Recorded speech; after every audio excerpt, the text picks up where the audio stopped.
Okay, so here we've got position vectors of points A and B, okay? And when they refer to position vectors, they're just talking about the coordinates, effectively, of A and B. How do you get to A and B relative to the origin, all right? Now, what would be good is to draw a little sketch, right? To just sort of identify point A, okay? And to identify point B.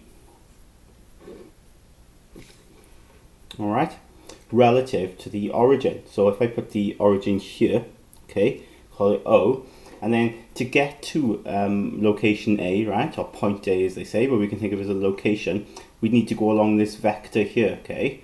We need to go along from O to A, we need to go in that direction, and that vector is called little a, okay, so we can put an arrow there to show the vector, and we'll underline that, okay, because everything bolded means there's a vector, okay?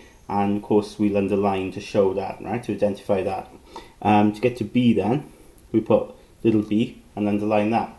Now in part A, right here, it says write down the vector AB. Notice it's bolded again, yeah? So that means there's a vector.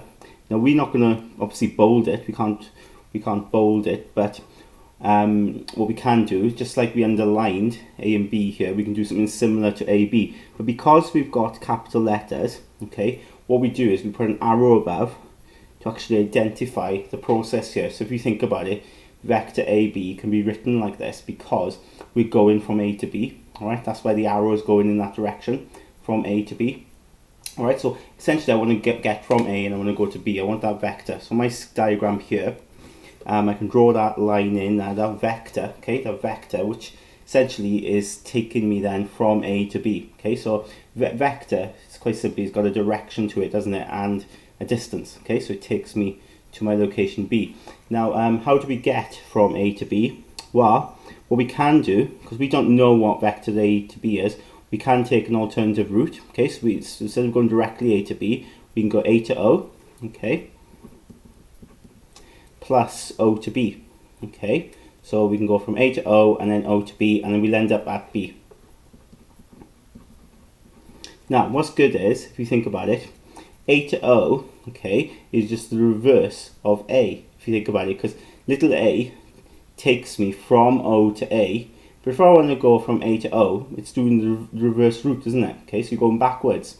So if you're doing the reverse route, going backwards, doing the opposite, it's going to be minus A. That makes sense, right? We're doing the opposite of A, so we're minusing A, we're going against the direction there.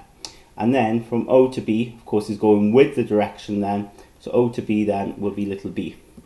So we end up with B take away A, if I write it like that, right? So that's what AB is equal to. Okay, it's useful to remember that AB is B take away A, so we end in a B, started in an A, so little b take away A. We start with a B, end with an A. Similarly, you know, if you had to do CD, that would be little d take away little c, right? So we end in a D there. So we start with a D, take away C, which is what we begin with there. Now, of course, they define what A and B are up here, so we can actually then work out what this is. So little b is all of this. So before I take away 3j plus 6k, and then I want to take away all of A, and A is all of this, so because I want to take it away, I'll put it in a bracket, 5i minus j minus k. Alright, so then I can actually work out what that is. I've got 4i here, now that minus applies to it, so minus 5i, so 4i take away 5i is going to be minus 1i, so you need to put minus I, minus 3j, that minus applies to this here, so minus and a minus make a plus, so I've got minus 3j plus j is minus 2j. And then I've got plus 6k here, and then that minus applies to this minus here. Two minuses make a plus, so that'll be plus k, won't it? So 6k plus k is plus 7k. So I've got my vector AB, okay? That tells me how to get from A to B. Now part 2 is slightly different because they want the vector equation of the line AB, okay?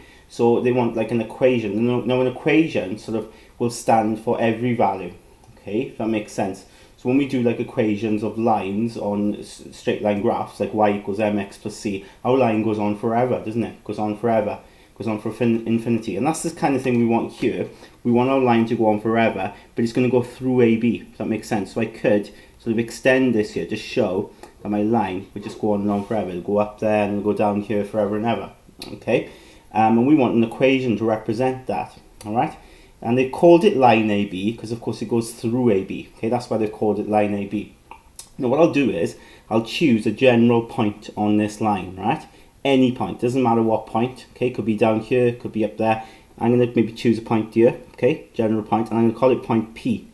Okay, now that represents a general point. Okay, it doesn't matter where it is, as I said.